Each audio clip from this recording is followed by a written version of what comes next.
A week ago last Thursday, a young man from West Virginia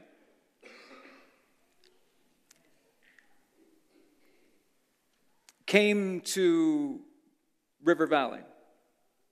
Let me tell you how he got here. Last December, he had a fight with his father in West Virginia, and he left home. Somehow, in some way, he connected with some friends, and they ended up in Illinois, in a little town that we all know called Clifton.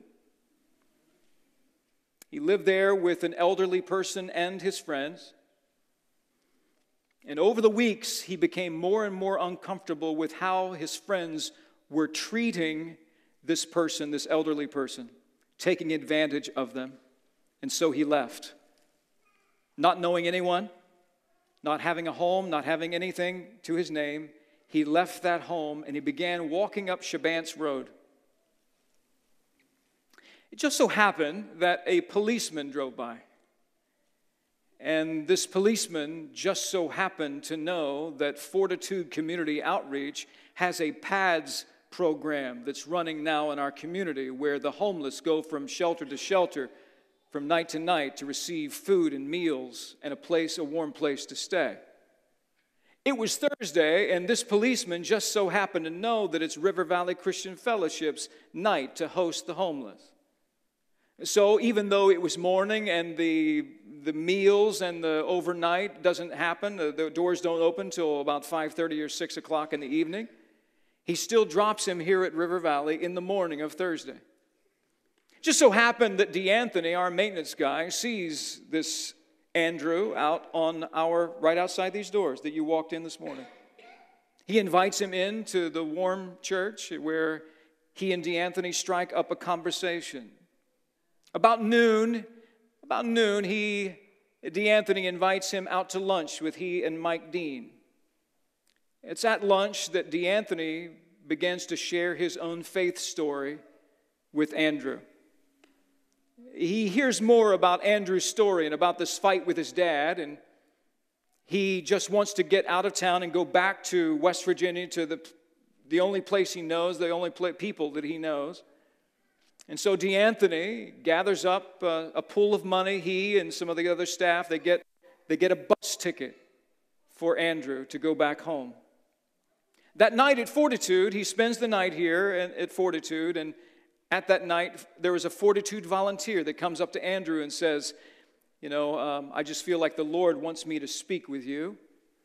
And she spoke with him for the next several hours. DeAnthony shows up at 4 a.m. to collect Andrew so that they can make the drive to Chicago so that he can catch a bus to go back home. As he's traveling home, DeAnthony is reaching out to him, encouraging him to do this. Call your dad, apologize. Call your dad and apologize. Of course, he said, Andrew, all he wanted to do when he heard that was to change the subject, but DeAnthony just kept coming back around to it. Why don't you call your dad and apologize? When he arrived in West Virginia, his cousin was to pick him up at the bus station. Cousin was nowhere to be found. No one there at the bus station. It's 1 a.m. No one there to pick him up. Desperate and remembering the words of DeAnthony, he picks up the phone and he calls his dad and he apologizes. His dad drives to the bus station and he picks him up. Last Sunday, Andrew was in church for the first time in a really, really long time. What can we say about this? God wanted Andrew in West Virginia. There's something I failed to tell you. On his walk from Shabant's, all he could think about was killing himself. All he could think about was taking his life. He knew no one, had nothing, had nowhere to go. He thought it might be just a good day to kill himself. But God wanted to save Andrew's life, and he wanted him to go back to West Virginia to begin the process of reconciliation with his father. So God set off a chain of events that included a policeman that included DeAnthony, that included a homeless ministry, that included a Fortitude volunteer, that included a bus ticket to move Andrew from Illinois back to West Virginia to the place that God wanted him. And all of this took place in 24 hours. You think God can't turn your situation around? Oh, he can do so. And he can do so very, very quickly. But there's something else you should know.